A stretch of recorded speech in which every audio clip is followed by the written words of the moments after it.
সুবহানাল্লাহ কর। এমন যুদ্ধ হবে যে যুদ্ধটাকে ইতিহাসের পাতায় হাদিস শরীফের মধ্যে গাজওয়াতুল হিন্দ বলা হয়েছে।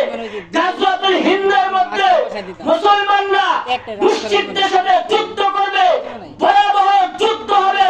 মুসলমানরা তিন দলে বিভক্ত হবে। এক দল যুদ্ধের ময়দান থেকে পালিয়ে যাবে, নাউজুবিল্লাহ বলেন। এক দল যুদ্ধের ময়দান থেকে পালিয়ে যাবে, ভয়ে পালিয়ে যাবে। আল্লাহর নবী বলেন যেই দলটা ভয়ে পালিয়ে যাবে তারা বেঈমান অবস্থায় মৃত্যুবরণ করবে, নাউজুবিল্লাহ।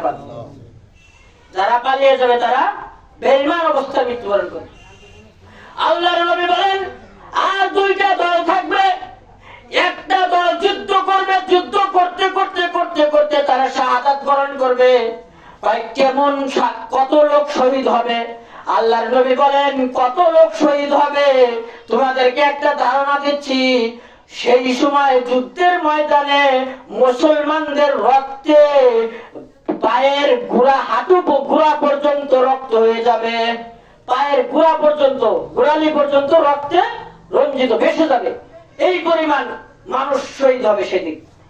আল্লাহর নবী বলেন সেই যুদ্ধে যারা শহীদ হবে, গাজওয়াতুল হিন্দে যারা শহীদ হবে, তাদের মর্যাদা হলো আল্লাহর কাছে বকরি সাহাবাদের সমান। সুবহানাল্লাহ। আর একদল হবে তারা যুদ্ধ করতেই থাকবে, যুদ্ধ করতেই থাকবে। লাস্ট পর্যন্ত কিছু সংখ্যক মুসলমান থাকবে। আল্লাহ তাআলা এই মুসলমানদের মাধ্যমে আল্লাহ তাআলা মুশরিকদের সাথে মুসলমানদের বিজয় দান করবেন। তারা গাজী হয়ে বাড়িতে ফিরে আসবে। আল্লাহ রাসূল বলেন যারা এই যুদ্ধে শরীক হয়ে গাজী হয়ে ফিরে আসবে তারা নিঃসন্দেহে ঈমান নিয়ে কবরে যাবে। আর আল্লাহ তাআলার কাছে তাদের মর্যাদা হলো বদরের যুদ্ধে যেই সাহাবীরা গাজী হয়ে ফিরে আসছে তাদের সমপরিমাণ মর্যাদা দান করা হবে। সুবহানাল্লাহ। এই যুদ্ধের জন্য আমরা প্রস্তুত আছি তো নাকি?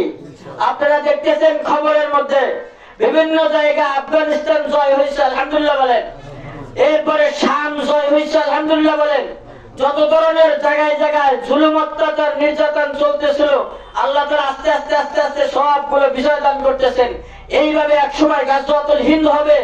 আমরা আল্লাহ রাসূলের সাহাবা আবু হুরায়রা বলেন সেই গাজওয়াতুল হিন্দের সময় যদি আমি থাকি, আমার জান, আমার মাল, আমার যা কিছু আছে সব কিছু নিয়ে আমি সেই যুদ্ধে অংশগ্রহণ করব।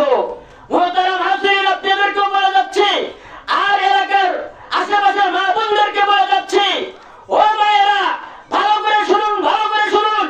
আপনার সন্তানকে জন্ম দিবেন গাজওয়াতুল হিন্দের জন্য, আপনার সন্তানকে পেটে ধরবেন গাজওয়াতুল হিন্দের জন্য, আপনার সন্তানকে দুধ পান করাইবেন গাজওয়াতুল হিন্দের জন্য।